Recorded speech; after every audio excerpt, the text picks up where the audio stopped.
Today, we're going to be speaking with Federico Finchelstein, who's a world-renowned expert on fascism, populism, and dictatorship, and is professor of history at the New School for Social Research and Eugene Lang College in New York City. His new book is The Wannabe Fascists, a guide to understanding the greatest threat to democracy. So let's start with what you call a sort of new breed within politics. And correct me if I'm wrong, some years ago, it seemed you were a little more hesitant to use some of the words that you now are using, fascism and dictatorship, to refer to this Trumpian sort of movement that we're seeing. Has there been a change? Is it now a term that you think, are these terms more accurate now as you describe this new breed?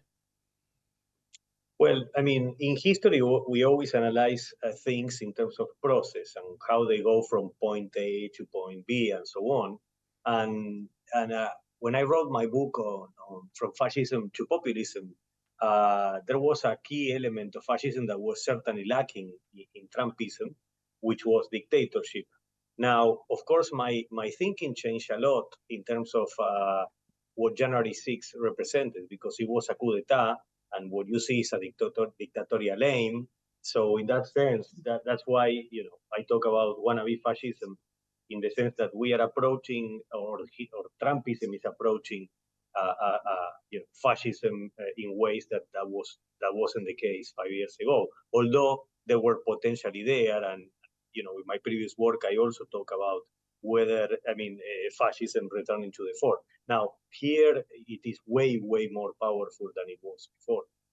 Can you talk a little bit about the similarities between someone like Trump or Bolsonaro with historical fascism, but then maybe a couple of the ways in which they differ, and this is something new and different? Yes, well, I mean, the idea for this book, I mean, any other person working in a certain area, in my case, the academy, and then living life in other realities, I'm always asked this question of what is fascism and whether Trump is a fascist. And in such a context, there is no time to waste on, like, I think, sometimes very technical explanations, because at this point I really value the question, and people have other things to do rather than discussing technicalities about fascism and so forth, which is of course my job. Mm-hmm. Now, this book, the idea of this book was translated that into a very clear explanation of why I think Trumpism is morphing from populism to what I call wannabe fascism. I mean, we can talk about other names, but for me, rather than terminology, what is important is that that more and more Trumpism resembles the past. Now, fascism, in order to ask, to answer this question, and if you want, we can talk about this. Like, I came up with, really, really pushing this to the, let's say, to the limits. I came up with these 4 pillars of fascism, that you don't have fascism without that. And then I ask in the book whether and to what extent Trumpism is approaching these 4 pillars of fascism. What are the 4 pillars? I think this would be useful.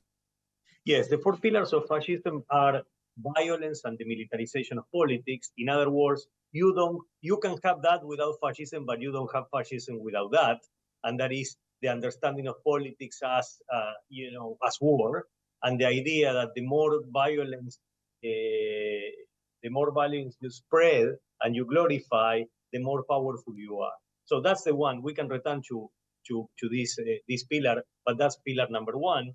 Pillar number two is fascist lies and totalitarian propaganda. Of course, you can have that in other regimes, but that is a sine qua non condition for fascism. That is to say, no fascism without lies and totalitarian propaganda. Pillar number three is racism and the politics of xenophobia, this extreme demonization of the enemy, this extreme hatred, which was, of course, foundational to fascism. And fourth is dictatorship. That there is, of course, there are dictatorships without fascism, but there is no fascism without dictatorship. Now, in my own explanation in the book, I have 4 chapters, and each chapter is dedicated to one pillar. And in each chapter, I analyze the relationship between this pillar and three cycles of authoritarianism. And the three cycles are classic fascism, Mussolini, Hitler, let's say the 1920s to 1945. Then modern populism in power, we can return to that, but that's basically authoritarians that have been fascists before or dictators and basically reformulated fascism in a democratic key, which is to say no more fascism, but another authoritarian form. And then in the start of the 21st century, we have our wave number three, our third wave with Trump, Bolsonaro, and others, populists that seem to be returning to these four pillars that were or had been rejected or left behind by the classic populists. So let's say in classic populists, let's say Perón, Getulio Vargas in Brazil, Perón in Argentina, and others, they left behind these four pillars, reformulating authoritarianism for a bipolar world in which democracy and electoral procedures were important, electoral results matter. Mussolini didn't care about that. Perón did care about that, and then Trump doesn't seem to care about that. So we are returning to this idea in which electoral legitimacy is not that important. And that's why I think these are populists that are, returning to fascism. And I call them aspirants to fascism or wannabe fascists. In your analysis and in thinking about this third wave, as you talk about it, that includes Trump, do the attitudes and the makeup of the followers matter at all to the analysis? And I guess what I'm getting at is there seems to be, at least right now, something sort of special or different about some of the followers of Trump in terms of the way in which they resemble the followers of cult leaders to some degree, and maybe you can speak to that. Does the makeup of the followers figure into this analysis that you do? Well, it's central. I mean, it's always like there is always a kind of combo between leader and followers, and sometimes the leader pushes followers in a certain direction. But also, we know from history that the opposite happens as well. That it takes two, to tango, and sometimes even Trump at some point, for example, with respect to COVID and so on, he was driven by his followers. He wanted to veer or go in other direction, or he didn't want to, or he couldn't. So it's always the case. Now, the important change is that after 1945, fascism was not viable as a form of power because there were a couple of things that have changed. Fascism itself, but also racism, dictatorship, became toxic in certain societies. People were, have vivid memories of the recent past and how miserable and gruesome the legacy of fascism has been. A lot of people killed, economies destroyed, cultures destroyed, and so on. Political systems destroyed, democracy destroyed. So at that time, fascists existed, but they couldn't, catch up with these authoritarian followers that they were into another thing. Sadly, in the present, we see a lot of people that do not care about these things, such as democracy, racism, or even the very possibility of permanent power, which is a leader, without electoral results. In short, a dictatorship. And these things, I mean, that people, when people do not care about, well, I think it's an opening. They provide an opening for fascism. There's an interesting feature, especially right now with Trump and his followers, where he will sometimes take every side of an issue. And the feeling that it gives is, I really don't care as long as you vote for me. So, a couple of examples are, over the years, he has said on healthcare, I would support some kind of universal program back in 2016, to we will replace Obamacare with something big and beautiful, to we will go fully for profit. Kind of doesn't really matter. Whatever the audience likes, he's willing to say. On this issue of abortion and women's bodily autonomy, he's bragging about getting Roe v. Wade overturned with the idea that now, hey, do whatever you want in the states. Well, what about imprisoning women? Hey, if states want to do that, what about a 5-week ban? What about 16-week? Whatever. Where does this sort of malleability or indifference to policy fit in with this third wave of fascism that you describe? Well, I mean, it is hard to analyze these leaders, which are extremists in many ways. I mean, at the end of the day, Trump says a lot of things, but generally he goes into a far right direction. I mean, and there is a clear way in which he talks to the followers, and especially to the most fanatic members of his cult. I mean, promising things that eventually often reappear in practice when he has the ability to make it so. So we see this sort of. I mean, Hitler himself sometimes, will provide a kind of bogus, moderate image when, in fact, people that follow him knew what he was about.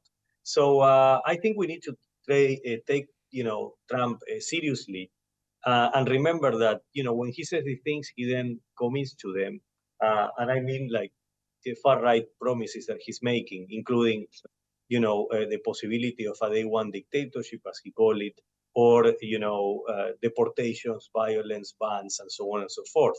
So, I mean, Trump is an extreme right-wing leader, and in my opinion, a wannabe fascist. I mean, it doesn't. I mean, I don't think it is as important whether he's a well-read individual, because neither was Hitler. I mean, like, there is a kind of problematic idea, if I might say so, of Hitler. People like Hitler being, knowing a lot of things, and actually they didn't, and they were really following their instincts, as Trump does.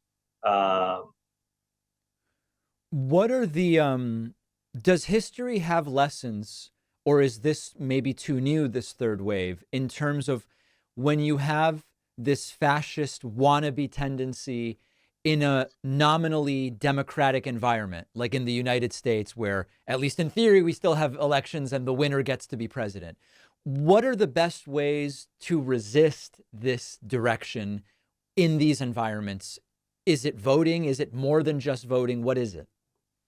Well, it is all these things together. And when fascism first emerged, it destroyed democracy from within. It used, democratic spaces and democratic procedures and rules in order to, distort them, and once at the top, destroy them. So, I mean, it's that fascism, in fact, that's a kind of interesting thing, that fascism only thrives in democracy. When fascism confronted more authoritarian leaders, and this happened in Brazil, in Romania, Hungary, and other places, these authoritarian leaders repress the fascists. And then you have this kind of, fascist whining about freedom of speech and so on and so forth, that they don't mean it, but they want to defend those rights when these rights, are taken from them. But in democracy, everybody plays by certain rules, and they don't. So they are always the cheaters in a democratic system, and they are always to get away with it. And once they are in power, they destroy it. Now, Mussolini said, and I talk about this in the beginning of the book, because I was thinking about, this applies to Trump. Mussolini criticized those kind of semi-fascist or half-fascist, or what I call wannabe fascists, that they were wavering, and they were not willing to commit to what fascism was about. I mean, they had these inclinations, but they never committed to the full extent. And Trump himself in January 6th showed himself to be that. He said, I'm going with you. He didn't. And it's important to analyze why he didn't. I mean, it might be, a personal explanation as well, a lack of personal courage, or which we see in the character, always whining about, small things, including AC in a room, or things that talk about a life of privilege, right? And a person that doesn't, has a very, it doesn't have a thick skin, and is like is quick to criticize others and demonize others, but he's very patient with light critiques.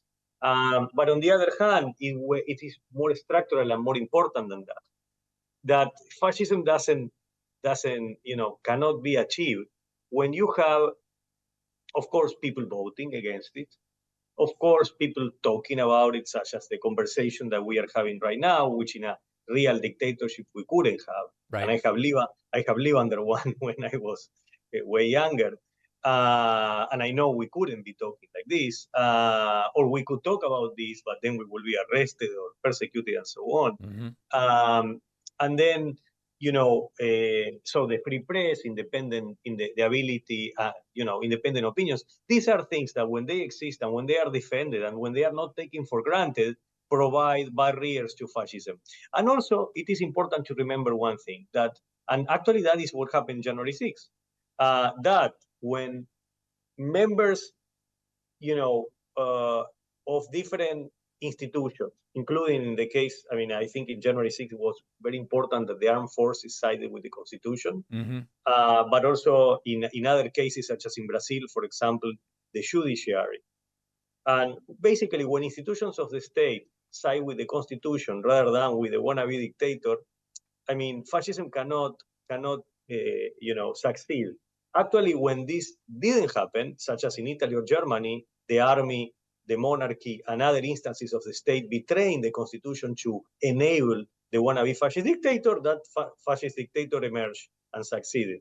Last but not least, and this is important for the future, I think, is that for the near future, I think, for this election, to remember, is that when the center and the right sided with the Constitution rather than with the right-wing, far right-wing fascist wannabe dictator, then fascism couldn't succeed. Fascism was enabled when conservatives supported the fascist leader with, of course, this kind of sorcerer's apprentice idea of managing the leader. Of course, they failed, and many of them died because of it. They were persecuted themselves.